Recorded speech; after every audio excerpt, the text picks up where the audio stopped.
Welcome to Hub History, where we go far beyond the Freedom Trail to share our favorite stories from the history of Boston, the hub of the universe. This is episode 177, The Deleterious Effects of Marsh Miasmata. Hi, I'm Jake. This week, I'm going to do things a little bit differently. Instead of profiling a historic Bostonian or bringing you a dramatic story, I'm going to read a letter. It's not even a long letter. When it was published in a magazine, it took up less than 2 pages. But in those 2 pages, there's a lot of action that I find humorous, and there are a lot of details about what Boston's infrastructure and commercial port were like right at the turn of the 19th century. I'm going to read the letter, and along the way I'll pepper in some commentary and some information from other sources. I hope you find this little episode as delightful as I do. But before I talk about the deleterious effects of Marsh Miasmata, it's time for this week's Boston Book Club selection and our upcoming historical event. My pick for the Boston Book Club this week is a privately published volume celebrating the centennial of the Long Wharf Corporation in 1873. For reasons that'll become clear in just a few moments, I was really searching around to try and come up with a book that we haven't already featured that has something to do with Long Wharf. This is basically the minutes of an annual stockholders meeting, so a lot of it isn't terribly interesting. There's some early history of Long Wharf, but that isn't even terribly accurate. As I was about to give up on it, I found a gem. Oliver Wendell Holmes Sr., the doctor, not the Supreme Court Justice, wrote and recited a poem for the meeting. I'll include about half of it here. The other half is about the joys of stock ownership. Before reading the poem, Holmes was careful to mention the fact that he was a stockholder in the Wharf Corporation. I have occasionally been invited, Mr. President, to appear at a banquet where I had reason to suspect I was counted on for a few verses, or something of that nature, to justify a committee for sending me an invitation. But tonight, I'm happy to say, I'm here in my own right as a proprietor of Boston Pier. I am present as a host and not as a guest. He also mentioned that when he was a young boy in Cambridge, his father dazzled him with tales of the annual stockholders meeting. My father used to bring home accounts of a certain festival he was in the habit of attending, namely, the annual dinner of the proprietors of Long Wharf.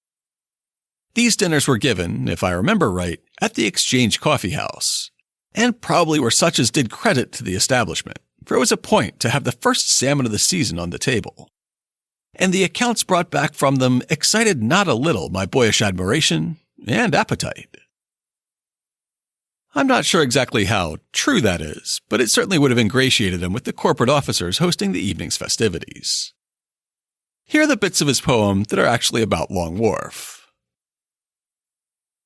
While I turn my fond glance on the monarch of peers, whose throne has stood firm through his 80 years, my thought travels backward and reaches the day when they drove the first pile on the edge of the bay.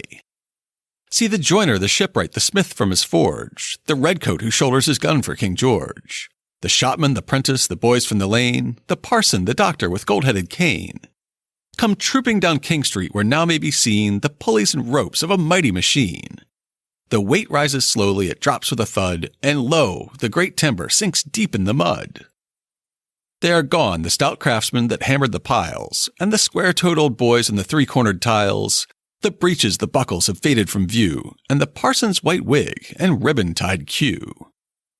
The redcoats have vanished, the last grenadier stepped into the boat from the end of our pier. They found that our hills were not easy to climb, and the order came, countermarch, double-quick time. They are gone, friend and foe, anchored fast at the pier, whence no vessel brings back its pale passengers here. But their wharf, like a lily, still floats on the flood, its breast in the sunshine, its roots in the mud. We drink to thy past and thy future today, strong right arm of Boston, stretched out o'er the bay. May the winds waft the wealth of all nations to thee, and thy dividends flow like the waves of the sea. Luckily, the entire volume is available as a free ebook, so you can have a chuckle at old Oliver Wendell's expense if you'd like. And I'm happy to note that we actually do have an upcoming event to feature this week. Just last week, I said that our upcoming event segment would be canceled for the duration of our social distancing experiment. But now a handful of groups have begun scheduling online, virtual, COVID-19 safe events. The first of these that I'd like to feature is a Wikipedia edit-a-thon. On Tuesday, March 31st, Simmons University is hosting an online meetup to encourage people to research, create, and expand Wikipedia entries relating to women's history. A number of factors contribute to underrepresentation of women's history on the platform, including the fact that only 10% of Wikipedians are women, meaning that the unconscious biases of male editors can have an outsized effect. Not only that, but female subjects often face a notability gap, where articles about even historically significant women are rejected as not being notable enough to justify an article. This gathering will attempt to offset some of that imbalance by focusing on the women who fought for suffrage and civil rights. Here's how their meetup page describes it. We are co-hosting an edit-a-thon to help make women's history more visible on Wikipedia. It's the second event in our Digitizing Women's History series, marking the 100th anniversary of the ratification of the 19th Amendment. Our thematic focus is on activists, especially suffrage and civil rights activists who were or are women of color. The event is open to all. Join us whether or not you've ever edited Wikipedia entries before. Keep an eye on the meetup page as the organizers add suggested topics, which include specific women whose entries need to be expanded or created, as well as organizations and events you can write about. It includes tips on how to write for Wikipedia, potential sources to use for research, and details on how to connect to a Zoom video chat with 2 mentors during the edit-a-thon. We'll link to the page, as well as to the ebook of the Long Wharf Centennial event and this week's show notes at hubhistory.com/177. Before I move on, I'd like to say a big thank you to Kathy M., our latest sponsor on Patreon. Kathy and all our supporters make it possible for Nikki and me to create this podcast.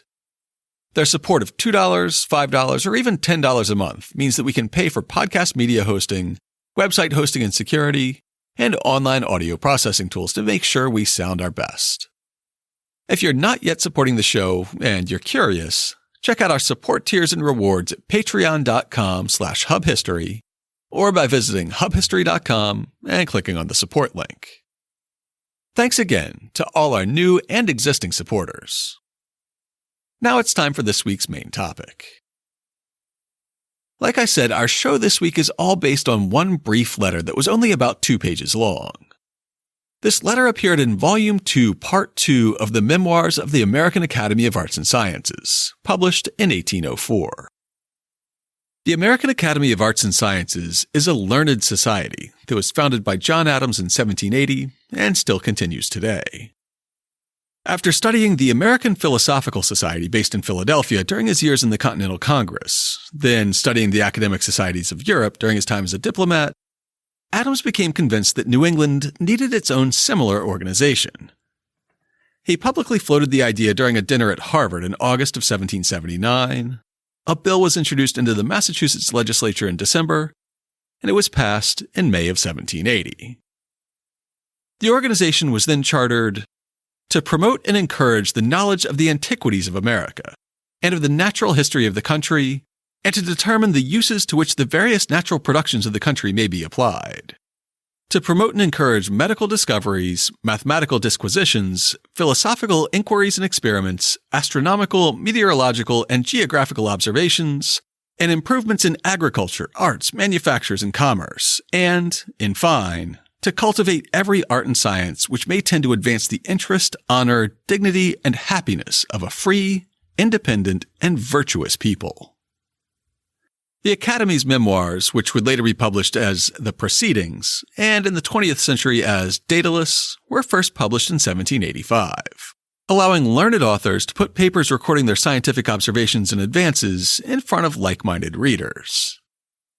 One of these observations was an account of the deleterious effects of mephitic air or Marsh Miasmata experienced by 3 men, July 27, 1797, in a well on the Boston Pier.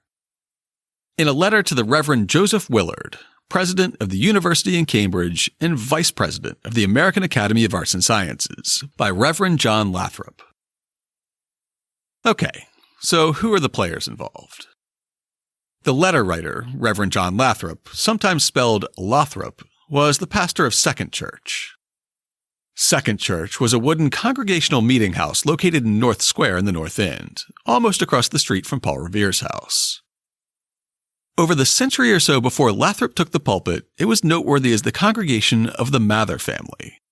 Increase, Cotton, and Samuel Mather had all led the church in years past. Lathrop took over during interesting times. His leadership began in 1768, just as the British Army landed in Boston and began a tense occupation. During the years up to and during the Revolution, Lathrop had a reputation as a patriot.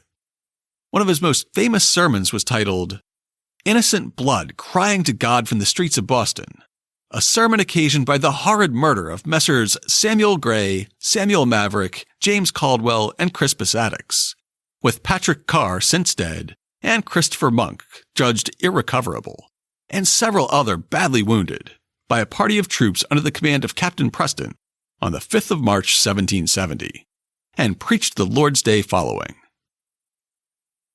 In part because of his reputation as a supporter of the Patriot cause, British regulars tore down his church building during the hard winter of the 1775 to 1776 occupation of Boston. The soldiers burned his church for firewood.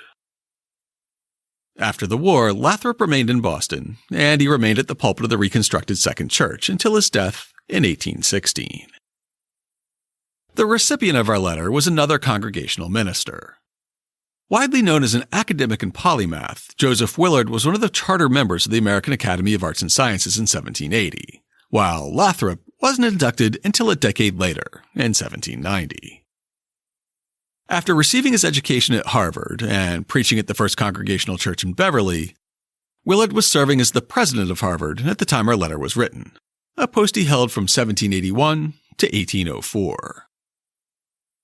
In the introduction to the letter, the American Academy of Arts and Sciences mentions the Boston Pier. This is a reference to Long Wharf, which was proposed in 1710 and built between 1711 and 1715. At that time, the shoreline was much further inland, as you can see from any historic map, or by looking down at the ground the next time you walk past the statue of Sam Adams at Faneuil Hall. A line inscribed on the sidewalk near the statue traces the 18th century shoreline of the Shawmut Peninsula, at a time when waves would have lapped almost at the foundation of today's City Hall. Having by that time long been the most important port in British North America, there were already plenty of wharves along Boston Harbor. However, the new wharf that was constructed was massive, much longer than its predecessors. It stretched a third of a mile from the foot of King Street, today's State Street, out into the harbor to reach deep water and allow larger vessels to dock, thus the name Long Wharf. It was built of stone and wood and landfill, and it incorporated part of the ruins of the Barricado. The Barricado was a defensive wall that had been built around the commercial wharves in the harbor when Boston feared an attack by the Dutch in 1672. It was a 2,200-foot semicircle, standing 15 feet above the water and measuring 20 feet across at the top. It had gaps that a ship could pass through slowly and carefully, but were small enough to keep out the powerful Dutch fleet. When the expected attack didn't come to pass, the Barricado was left to slowly rot and fall apart. Lathrop's letter will also mention Minot's Tea Wharf. As the name suggests, this smaller wharf stuck off the side of Long Wharf near the seaward end, making a small T. There were a few warehouses on the T Wharf, and it also stood far enough out into the harbor to be accessible by deep-water vessels. Now let's hear what the Reverend Lathrop has to say about an attempt to dig a well on Long Wharf. This well, like that which was dug some years ago on Minot's T, a part of the same pier commonly called the Long Wharf, is wholly surrounded with salt water, against which it is secured with clay and strong boxes. The workmen had advanced about 27 feet before they experienced any inconveniency from bad air. The several strata through which they passed for good water were, first, about 15 feet consisting of the materials of the pier. Second, about 14 feet, consisting of black mud, clay, sand, and the heterogeneous substances which had been deposited by the sea. Third, about 4.5 feet, consisting of very black mud intermixed with the unconsumed roots of marsh grass, shells, and other marine productions. After passing this stratum, the workmen began to bore. Fourth, about 30 feet of light blue clay. Fifth, about 23 feet of clay mixed with sand. Sixth, about 7 feet of hard and dark blue clay. Seventh, about 3 feet of clay, stones, and slate.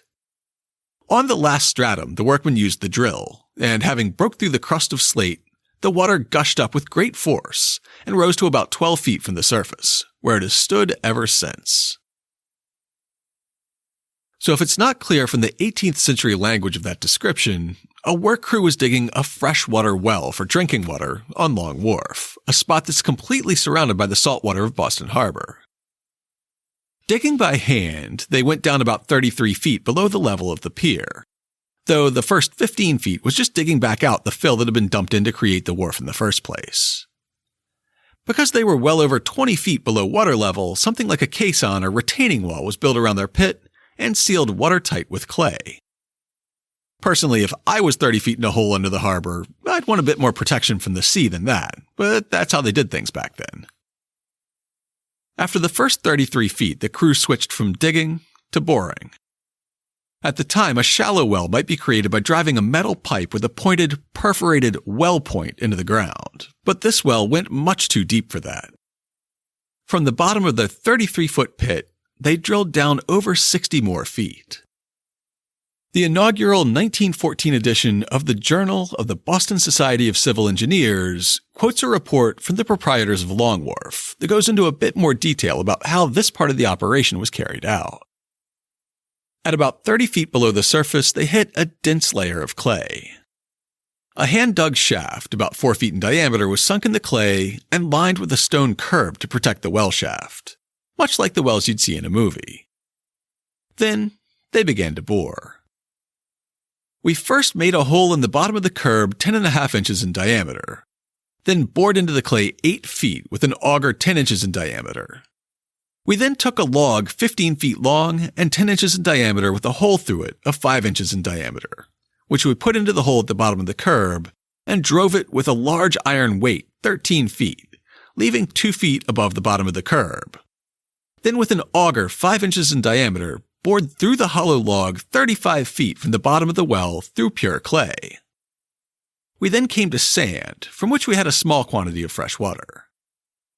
Through this sand, we bored about 23 feet and then came to pure clay. We bored through this clay about 7 feet and came to a hard pan of slate, and on taking up the auger, found the water to rise fast. We then put a tube, 4.5 inches in diameter, into the hole we'd bored, which hollow tube extends from the bottom of the well to the hard pan of slate. We then fixed a drill on the shank of the auger and let it down through the hollow tube and drilled into the hard pan bottom about 3 feet.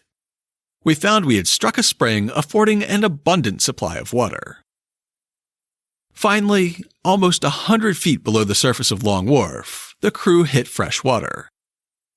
The pit they dug then became a reservoir, making it easy to access the water supply. The description says that the water flowed up the shaft and filled the reservoir to within 12 feet of the original surface. That means that they created an artesian well, since the water was under enough pressure to rise 84 feet above the level where it was originally found. To understand how an artesian well works, I dug up an article from the National Groundwater Association. It says that the work crew must have hit a layer of confined groundwater. Groundwater separated from atmospheric pressure by relatively impermeable material is termed confined groundwater. When such zones are penetrated by wells, the water rises above the point at which it was first found, because a confined aquifer is under pressure exceeding that of the atmospheric pressure. The potentiometric surface is an imaginary surface above the aquifer to which the water from an artesian aquifer would rise in a pipe. The term potentiometric surface means head or potential indicating surface. In the early development of some artesian basins, the potentiometric surface was above the land surface, giving rise to a flowing artesian well.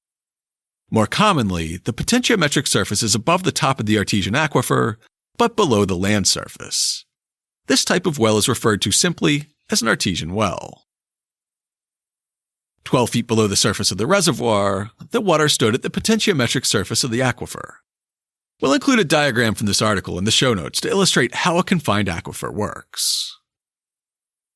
Now, why go to all this trouble to dig 100 feet into the harbor to create a freshwater well? First of all, this was a period during which Boston was starting to grow rapidly, and our water supply was just not keeping up. Beginning in the late 18th century, but especially in the first half of the 19th century, Boston was desperate for sources of clean drinking water. The few wells and natural springs in town couldn't keep up with demand, and they eventually became polluted anyway, so many residents relied on rainwater captured in cisterns. Until the Costituent Reservoir and Aqueduct opened in 1848, demand for drinking water always outstripped supply. On top of the underlying demand for drinking water in Boston, there was a twofold need for water at Long Wharf in particular. First, it was by far the largest and busiest pier in what was then one of the busiest ports in North America, though Boston would soon cede that honor to New York and Philadelphia. The ships landing there needed large stores of fresh water to keep the crews alive as they crossed the Atlantic. Second, there was the threat of fire. The wharves, the ships at the wharves, and the large shops and warehouses on and around the wharves were all vulnerable to fire. The Great Boston Fire of 1760 damaged the warehouses at the foot of Long Wharf and narrowly missed burning the wharf itself. In more recent memory, town records show a reimbursement to Timothy Pease of Engine No. 5 for dousing a fire on Long Wharf in 1790. They also record a fire that began in the rope walks near Milk Street in 1794, which also menaced the docks. Though the well on Long Wharf was a success, it wasn't the only way the proprietors of Long Wharf planned to increase their supply of fresh water in 1797. Salem minister and diarist William Bentley recorded a trip to Boston in September 1797 to watch the launch of the USS Constitution. As we've discussed on the show before, the launch was unsuccessful, as was the second one, and the frigate only reached the water on the third attempt. That didn't stop Bentley from enjoying his time in Boston, and one of his stops was at, as he said, the Long Wharf, which has now another pump, and the old wharves are repaired and have very large stores upon them. What was this second pump on Long Wharf? On January 4th of that year, the proprietors of Long Wharf had appeared at a meeting of the town selectmen and requested permission to open the streets for the purpose of carrying water from some spring near Water Street to the wharf. After hearing from a subcommittee and considering the options, the selectmen made their response on April 28th. The proprietors of Boston Pier, having applied to the selectmen for liberty to break up the streets in said town in order to lay pipes for the purpose of conducting fresh water from some spring in Water Street to the said wharf, the selectmen took the same into consideration and, conceiving it may be of advantage to the interest of the town in general in case of fire, voted that the said proprietors have liberty as they request to open the streets, provided that previous to their undertaking it they enter into an agreement in writing, so to conduct the opening as to be least obstructive to the business of the town, to put the streets which they shall so open in good repair to the satisfaction of the selectmen, and from time to time hereafter to make all repairs to the same which shall become necessary to be made in consequence of such opening. That the pump or pumps to be placed on said wharfs shall at all times in the day be free for the use of all the inhabitants of the town improving the stores or laboring on said wharf. And further, that if in any future period the town or any of the inhabitants thereof, for the general benefit of the town, shall think proper to place one or more pumps in State Street, they shall have the privilege of receiving water from or through the said pipes. Today we'd call that a public-private partnership. The private company that owned the wharf was allowed to tap into the common property of the town's water, tear up the town's streets, and as long as they fixed things up when they were done, they were allowed to profit from the sales of the water that resulted. All the city asked for was maintenance, access to the water in case of fire, and for dock workers to be able to take a drink when they were thirsty. Our letter from Lathrop continues, upon entering the third stratum, consisting of black mud intermixed with the roots of marsh grass, shells, and other marine productions, the workmen perceived an uncommon fetid smell.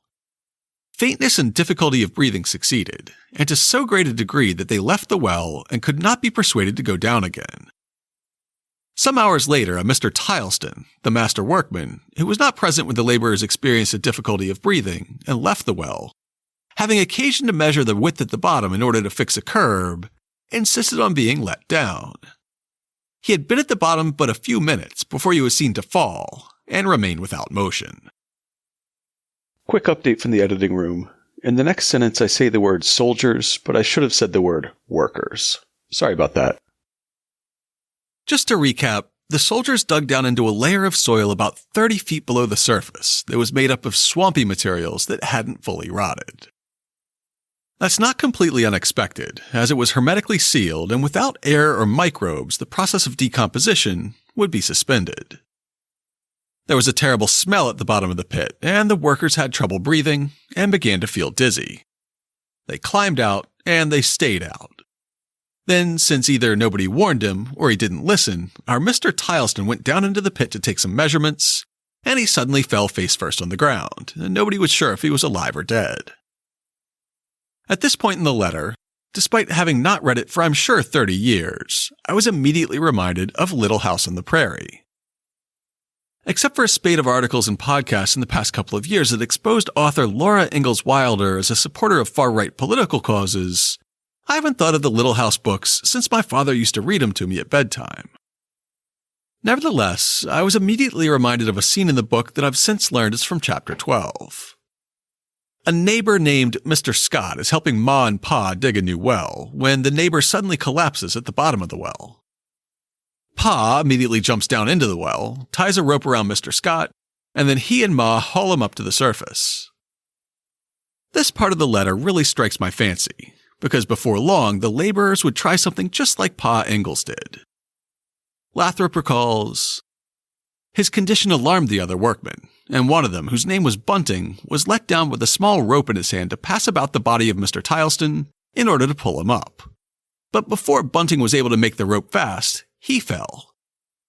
Although the danger was now known to be very great, the anxiety to save the two men who were in a dying condition was superior to the danger. A Mr. Hancock, contrary to the advice of all present, went down, but no sooner reached the bottom than he fell with the other two. There were now 3 men lying apparently dead on the bottom of the well. While Pa Ingalls might have scrambled right back out of the well after tying a rope around Mr. Scott, things didn't work out as, well for Bunting or Hancock. A seafaring man whose name is Clark came to the place at that moment and would have immediately gone down had not Mr. Jonathan Balsh, who furnished me with the materials for this communication, prevented him, until by an experiment, which he had tried on like occasion, he might lessen the danger. This is the point in Little House on the Prairie when Pa fixes everything by sending a little cloth bag of gunpowder down into the well and lighting it off. I was never quite clear as a kid whether this was supposed to burn off all the bad well gas, or whether the explosion was supposed to drive all the well gas up and out and let clean air in. But perhaps the next passage from our letter can shed some light on the subject. A common mat, such as merchants wrap about bales of goods, was fastened to a rope and let down. By working this mat very quick up and down, the heavy mephitic air was so mixed and diluted with the more pure air in the upper part of the well that the men who lay in a dying condition at the bottom experienced the benefit. In a little time, they showed appearances of life by moving their limbs. Mr. Clark was then let down, and by taking one after another in his arms, he raised them from the horrible pit in which they must have soon died, had not timely aid been afforded them. As a side note, Jonathan Balsh was a pump and block maker, so it's likely that he was deeply involved in creating this new well. And he would have understood how to apply the principles of a pump to circulate the air in the well. So before Mr. Clark pulled a paw, somebody's stiff mat was lowered into the hole. I couldn't find a source to tell us what sort of material this mat would have been made of. Then it was pumped up and down vigorously. Much like a southern lady fanning herself in church, the mat got the air in the pit moving and allowed some fresh air to mix in with the so-called mephitic air. Props to Mr. Clark, though, for climbing out of a 30-foot pit while carrying 3 grown men. That'd be a pretty impressive accomplishment even without the marsh gas. Today, we know that marsh gas is a mix of methane, carbon dioxide, and sometimes hydrogen sulfide, and it forms when a large volume of vegetative material decomposes in an anaerobic environment, which is exactly what John Lathrop described. Though he didn't have the terminology to know the source of his mephitic air, Lathrop knew that the stratum of non-decomposed swamp material was to blame for the debilitating delay. The stratum of black mud, intermixed with the roots of grass and the relics of the sea 12 or 14 feet below the present flats, is a curious article in natural history, and affords evidence that the peninsula of Boston is now very different in its dimensions from what it was many ages ago. With great esteem, I am, sir, your most humble servant, John Lathrop. Lathrop's supposition that this stratum of mud and swamp grass meant that the peninsula of Boston had changed over time was exactly correct. Of course, over the past 400 years, Bostonians have deliberately changed the shape of the Shawmut Peninsula, filling in the mill pond, extending the wharves, and building a neighborhood where the tidal Back Bay used to be. But long before European colonizers landed on these shores and began altering the shoreline, nature was doing the same thing. During the last ice age about 10,000 years ago, much of what we now know as Boston Harbor was a low, gradually sloping valley. The Mystic and Charles Rivers flowed much further into the basin than they do now, and the Boston Harbor Islands were a series of hills breaking up the grassy valley. The shoreline back then may have been as far out in the harbor as Boston Light, which is now a lonely beacon miles from the downtown shoreline. As the glaciers receded and global sea levels rose, sediments buried the old tidal marshes, which were now on the bottom of the harbor, preserving them in an oxygen-free environment where the swamp gas formed and lay waiting. So how did everything turn out with the new well? We'll give the last word to the proprietors of Long Wharf, as quoted by the Journal of the Boston Society of Civil Engineers in 1914. The well at Long Wharf was began Monday, June 12, 1797. Began to bore for a spring Monday, September 4th. Got to the spring Wednesday, September 6th at 11 o'clock. Put in the pump Saturday, September 9th at 12 o'clock. Began to receive pay for water Monday, September 11th, being just 3 months from the time it was begun.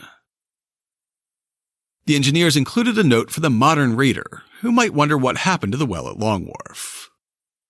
This well, which was situated about 150 feet east of Atlantic Avenue, was cut off by the East Boston Tunnel. To learn more about the Marsh Miasmata and the well on Long Wharf, check out this week's show notes at hubhistory.com/177. We'll have a link to the original article in the Proceedings of the American Academy of Arts and Sciences. We'll also link to the Journal of the Boston Society of Civil Engineers, the article about artesian wells from the National Groundwater Association, and to Reverend William Bentley's diary. We'll also have a link to city records showing how water was piped from Water Street to the docks. To show how Long Wharf was the defining characteristic of the 18th and early 19th century Boston, I'll include a number of historic maps and illustrations as well. And of course, we'll have links to information about our upcoming virtual event and the centennial of the Long Wharf Corporation, this week's Boston Book Club pick. If you'd like to leave us some feedback, you can email us at podcast@hubhistory.com. We're Hub History on Twitter, Facebook, and Instagram. Or you can go to hubhistory.com and click on the Contact Us link. While you're on the site, hit the subscribe link and be sure that you never miss an episode. We're in all your favorite podcasting apps, including Spotify, Google Podcasts, Stitcher, Pocket Casts, TuneIn Radio, and many more.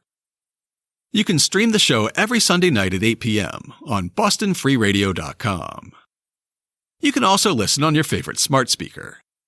If you have an Amazon Echo, just say, "Alexa, play the Hub History podcast."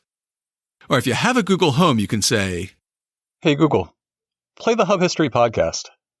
Sure, playing the latest episode of Hub History, our favorite stories from Boston history. Apple Podcasts remains the most popular podcast app. If you subscribe on Apple Podcasts, please consider writing us a brief review. If you do, drop us a line and we'll send you a Hub History sticker as a token of appreciation. That's all for now. Stay safe out there, listeners.